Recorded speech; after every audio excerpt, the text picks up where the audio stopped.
Assalamualaikum warahmatullahi wabarakatuh. Kami dari kelompok 11 dengan materi beton ingin mempresentasikan hasil kelompok kerja kami yang terdiri dari anggota kelompoknya saya sendiri Jailani, Arfan Liyadi, dan Imam Sayuti. Beton adalah material konstruksi yang pada saat ini sudah sangat umum digunakan. Saat ini berbagai bangunan sudah menggunakan material beton. Pentingnya peranan konstruksi beton menuntut suatu kualitas beton yang memadai. Beton merupakan unsur yang sangat penting, mengingat fungsinya sebagai salah satu pembentuk struktur yang paling banyak digunakan oleh masyarakat. Hal ini yang mendasari pemilihan dan penggunaan beton sebagai bahan konstruksi adalah faktor efektivitas dan tingkatnya efisiensinya. Secara umum, bahan pengisi beton terbuat dari bahan-bahan yang mudah diperoleh, mudah diolah, dan mempunyai keawetan serta kekuatan yang sangat diperlukan dalam pembangunan suatu konstruksi. Adapun jenis-jenis beton adalah, yang pertama adalah jenis beton non pasir. Seperti namanya, beton non pasir, proses pembuatannya sama sekali tidak menggunakan pasir, hanya kerikil, semen, dan air. Hal ini menyebabkan terbentuknya rongga-rongga yang berisi udara di celah-celah kerikil, sehingga total berat jenisnya pun lebih rendah karena tanpa pasir. Persentase semen pada beton ini juga lebih sedikit. Beton non pasir biasanya digunakan pada pembuatan struktur ringan, kolom dan dinding sederhana, bata beton, serta buis beton. Dan selanjutnya jenis beton yang kedua adalah beton ringan. Beton ringan dibuat dengan memakai agregat yang berbobot ringan.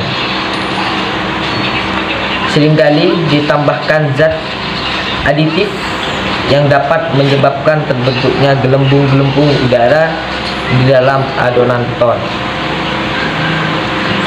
Banyaknya gelembung udara yang terjadi menyebabkan volume adonan juga semakin besar,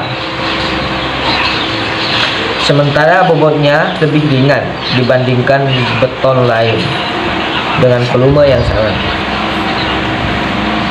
Beton ringan biasanya digunakan untuk dinding non struktural. Dan selanjutnya, jenis beton yang ketiga adalah jenis beton hampa.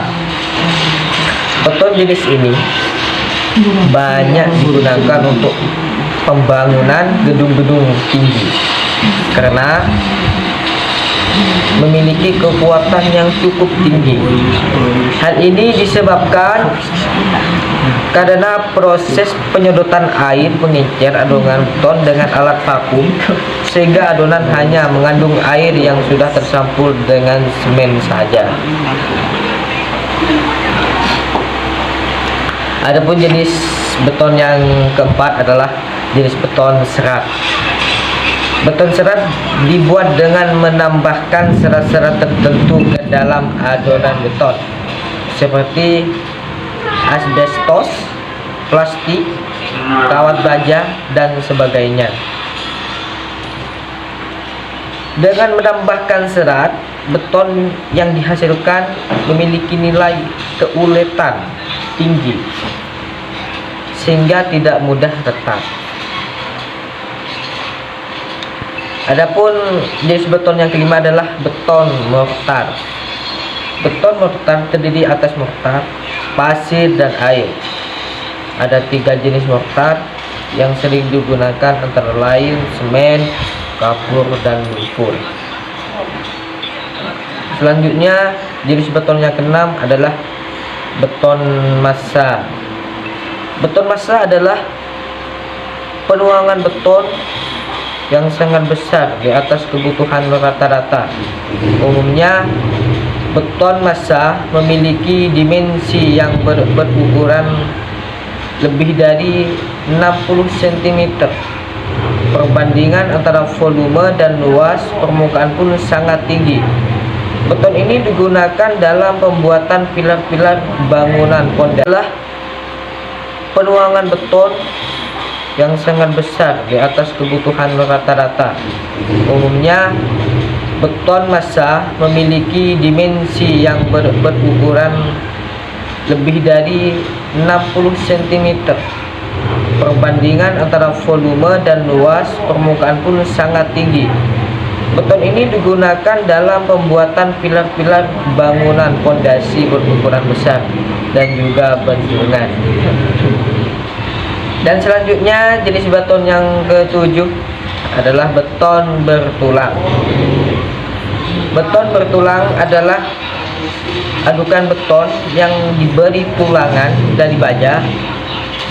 Penambahan tulangan baja ini akan meningkatkan kekuatan terhadap gaya tarik dan juga ductility struktur bangunan.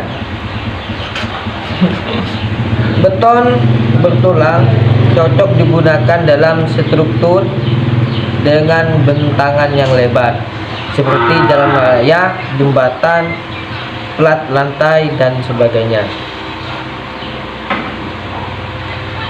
Selanjutnya, jenis beton yang ke-8 adalah beton prategang. Beton prategang adalah beton bertulang yang tulangan bajanya diberi tegangan lebih dulu sebelum dicor, sehingga kuat untuk menyangga struktur dengan bentangan lebar. Yang ke-9, jenis beton pracetak. Beton pracetak adalah beton yang dicetak terpisah di luar area pekerjaan. Hal ini biasanya dilakukan karena terbatasnya lahan area pekerjaan dan juga karena alasan kepraktisan. Pekerjaan bangunan dapat dipersingkat sehingga lebih efektif dan efisien. Dan jenis beton yang terakhir, yang ke-10 adalah beton siklop. Beton jenis ini menggunakan bahan tambahan agregat yang berukuran besar, sekitar 15-20 cm dalam adonan beton. Hal ini untuk meningkatkan daya beton, tahan beton, untuk digunakan dalam pengerjaan bangunan yang bersinggungan dengan air, seperti jembatan dan bangunan. Cara pengolahan material beton. 1.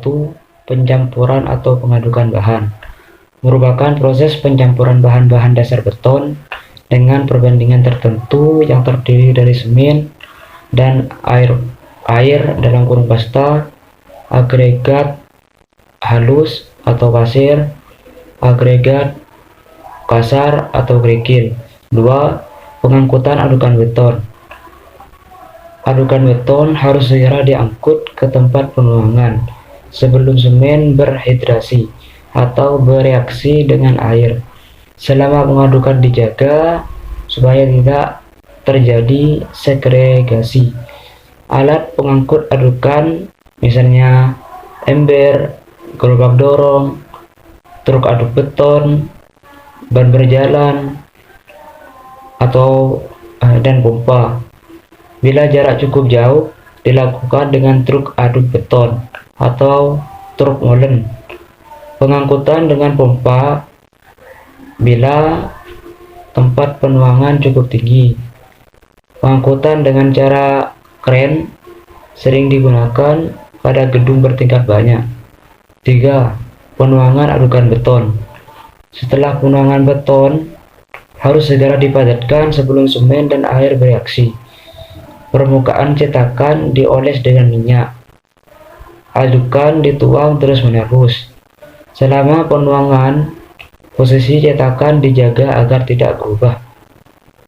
Tinggi jatuh tidak lebih dari 1 meter. agar tidak segregasi. Pengecoran tidak dilakukan pada waktu turun hujan. Beton dijaga supaya tidak diinjak. Cara pengolahan material beton. 4. Pemadatan adukan beton. Pemadatan dilakukan supaya rongga atau pori dalam beton sesedikit mungkin. 1. Pemadatan manual dilakukan dengan tongkat baja atau kayu. 2. Sebaiknya tebal pemadatan tidak lebih dari 15 cm. 3. Pemadatan dilakukan sampai tampak lapisan pasta di permukaan beton. 4. Pemadatan yang terlalu lama mengakibatkan beton kurang padat. Pemadatan dengan mesin dilakukan dengan vibrator. Ada dua jenis vibrator, yaitu vibrator internal, vibrator eksternal. 5. Perataan adukan beton. Perataan adukan beton setelah dipadatkan dilakukan supaya tidak permukaan beton sesuai dengan bentuk yang diharapkan. Alat perata yang dipakai cetok dan papan perata. Perawatan beton. Perawatan beton supaya proses hidrasi semen atau reaksi semen dan air berlangsung dengan sempurna. Caranya yaitu dengan menjaga agar permukaan beton selalu lembab sampai proses hidrasi cukup sempurna, kira-kira 28 hari. Bila tidak dijaga pada kondisi lembab, maka terjadi penguapan air dari permukaan beton segar, sehingga air dalam beton mengalir keluar dan beton kekurangan air untuk hidrasi, sehingga dapat terjadi retak pada permukaan beton. Bila beton berukuran kecil atau silinder beton, genteng beton, maka perawatan dengan cara 1. Menaruh dalam ruangan lembab. 2. Menaruh di atas genangan air. 3. Menaruh di dalam air. Bila beton berukuran besar seperti kolom, balok, rak lantai, maka perawatan dengan cara 1. Menyelimuti dengan karung basah. 2. Menggenangi permukaan dengan air. 3. Menyirami permukaan beton terus-menerus. Sekian presentasi dari kelompok kami. Wabillahi taufiq hidayah. Wassalamualaikum warahmatullahi wabarakatuh.